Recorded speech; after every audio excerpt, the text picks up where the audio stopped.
Alright, so I'm gonna be for real. I know I just did one of these, but man, I have been listening to other music outside of Lil Wayne, and there's one song in particular I just, oh my gosh, I loved so much, which we'll get into. And if you're new here,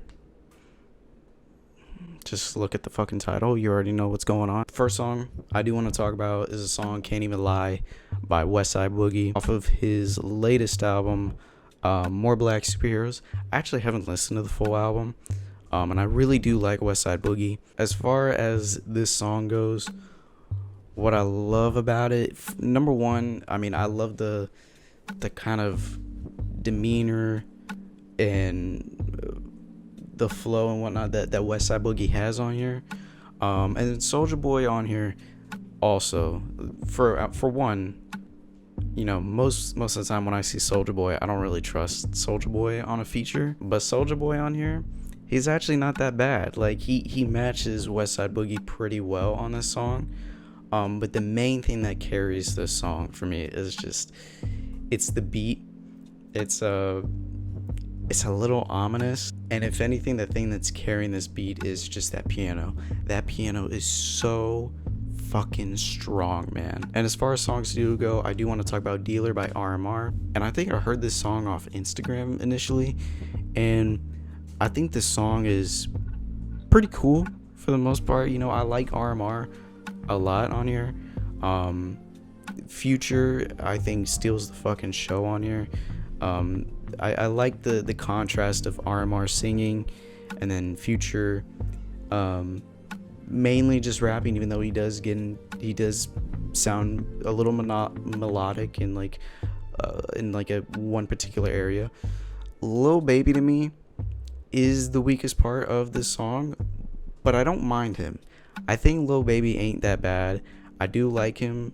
I do like him just kind of how he is. I don't want to say Lil Baby's washed, but I think Lil Baby is no longer at the peak of what he once was. Even though I think this song came out around that time, I feel like, if anything, I don't want to say it's a matter of like peak. I think Lil Baby to me is more of like at that time it was more of like a trend that was happening. That trend has gotten a little overplayed, if you know what I mean. I mean, I don't know what it is necessarily about him, but just it's more like I'm just kind of tired of it. I think it was just the overexposure to Lil Baby when it came to like 2020 to 2021, maybe 22, but not bad. And then speaking of Future, I haven't listened to Save Me all the way through, and the song Please Tell Me is the second song I've heard from the project. If you want to know the other one, it's Government Official, which is ironic because Save Me is listed as an R&B album on Apple Music, at least. And to me, at least, with these two songs, both Government Official and Please Tell Me, they sound more rap centric than I feel like probably the rest of the album is. But more importantly, if it sounds more rap centric than I think something like Hendrix. Like Hendrix is listed as a rap album, but when you listen to it, it's more so an R&B album, if anything. With Save Me, it's like it feels more rap than it does R&B. Or more importantly, We Still Don't Trust You. We Still Don't Trust You is listed as a rap album, but it's more R&B than anything. Besides that whole discussion and that tangent, Please Tell Me, I think, is a great song. I do like the hook from Future. It's kind of infectious. I do like how he kind of keeps a bit of the same. I don't want to say he has the same flow because he doesn't. I don't know if it's what word I'm looking for, but he sounds, his flow is very similar throughout it. But I think it just works so well with the beat, and the beat as well is great. I like the I don't know what it is. I want to say it's a flute, like a electric flute or something, but like the flute on there, it's it's probably the best part about the song for me. The only other song that has kind of been out for a while, to be honest, I really don't know when this song came out. This may have came out like yesterday, but I mean, I heard it before then. And I've been listening to MexikoDro, I think that's how you pronounce his name, but in particular At Home has been the song I've been listening to from him. I feel like his voice is definitely the thing that will be carrying him a lot throughout, as I like at least continue to explore his music and as he releases music, because I've heard a few songs from him so far, but his voice is such a standout. To me, he has like the most ominous voice and like scary voice I think I've ever heard on a song. Like he sounds like, he gives me security guard vibes. Like I'm just imagining a 6'6" guy, and he's like jacked as shit. He's got like dreadlocks. He's got the fucking LeBron beard, you know. That's kind of the vibe that his voice gives me. And from what I have seen, he sounds a lot younger than he actually looks. Like it reminds me of Pop Smoke in a way. Like I remember when I heard Pop Smoke for the first time, I was like, this guy has to be like 40 or 50, and like just I haven't heard of him ever. And I was wrong. Bro was like a year older than me at the time. And as far as newer releases go, I don't really have a whole lot, obviously. Only a few.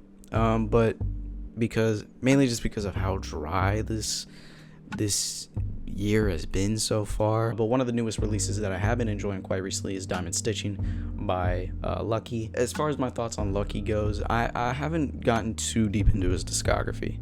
I've kind of scratched the surface a bit, but this song is so fire, man. He sounds like a natural combination of mainly Young Thug, but also with like a little bit of Future. Like he's probably like, I want to say he's like probably like 60% Young Thug, 40% Future. Like he reminds me of someone else too, but I cannot remember for the life of me who LUCKI reminds me of. To me, on this song, he has a bit of like a nasally, kind of laid back, chill kind of flow throughout it, which isn't bad at all. I think it's pretty much just how he sounds in general. But to me, it's the beat. The beat is just, it's so great. I will admit he does kind of sound like he's falling asleep a little bit towards the end, but I don't mind it because it just adds to that chill, laid back kind of flow that he's having throughout just this hard ass beat the entire way through. And then as far as this song goes, I know it's been out for quite a while, but Lil Tecca released a new album called Dopamine. I haven't listened to the entire thing. I've only heard like 3 songs from it, really. And one that I had been meaning to listen to for a while because I heard the snippet, it got me excited, and that would be the song Dark Thoughts, which to me, the reason why I was so excited for this song was the production. This reminds me very much of like, mainly in the very beginning, it reminds me very much of like old Pharrell beats. In particular, I want to say it's like those synths, I want to say, just in the beginning, and then I want to say it's mainly just those synths in the beginning, and then as well the drums. I don't like that very beginning of it, like it captures that Pharrell kind of beat so perfectly. I know it's not produced by him, but I would not be surprised if it was. Especially, I think it starts out with a 4 count, which would have made sense how it's so inspired by Pharrell. But like that beginning portion, I don't know what it is, but it reminds me so much of Justin Timberlake's Rock Your Body. I don't know what else to really say about the song. Just Lil Tecca does Lil Tecca stuff, sounding melodic on here while still rapping, and it's a fun song. That's the only other thing I could really say about Dark Thoughts. But speaking of Pharrell, there is one other song I do have to talk about on here, and this is leading up to what I'm anticipating to be my album of the year. I completely forgot this album was even coming out. Probably mainly just because this album has been delayed for quite a while. But Clipse, with Let God Handle Him, or no, that's not what it's called. It's called Let God Sort Him Out. It's the same thing. I did hear the first single that came out, Ace Trumpets, but that's not the song I want to talk about. The song I do want to talk about is the newest one, which isn't even on streaming services. It's only the music video on YouTube, which does raise the question of if it will be on the album. I hope so, because oh my gosh, this song, it got me so excited for the album. Ace Trumpets got me excited too, but I was like, okay, this is cool. You know, I'm enjoying it. The beat was pretty nice. Pusha T was good on that song. Malice went crazy on Ace Trumpets, but this song is like, they all go crazy, but it is different for a couple reasons, as in the fact that I think, even though Malice, I don't think is the best part about the song, he still has a good verse, but Pusha T kind of steals this shit. The whole demeanor that Clipse has together is just, it's so perfect on this song, and it's so perfect on Ace Trumpets as well, mainly this song in particular. It feels like so tough, man. I don't know what other way to put it outside. It's just tough. And I know in this song, I believe Pusha T disses Kanye in one line, I'm still trying to figure. This song just came out yesterday, so I haven't really went in and looked at the lyrics too much, but I do know he does this Travis Scott, mainly for at least him not really kind of, from what I understand, it's mainly him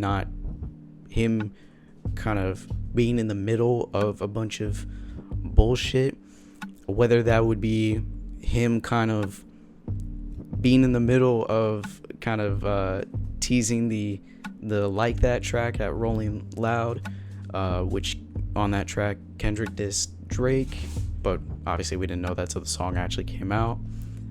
And then as well, mainly on Utopia, him putting Drake on Meltdown, and on Meltdown Drake disses Pharrell, which is very questionable about Meltdown, even though I do like the song for what it is. And Pusha T also mentions something about like a video or whatever that he has, not really getting too specific about it, but as far as like a whole Travis Scott versus Pusha T beef goes, I'm gonna be so real, this ain't going anywhere, and nor do I want it to go anywhere, because, like, for one, I think Travis Scott should know that Pusha T is going to demolish him. I hope Travis Scott's wise enough to just ignore this, because like I said, whether if Pusha T wants to just come for smoke or come for blood,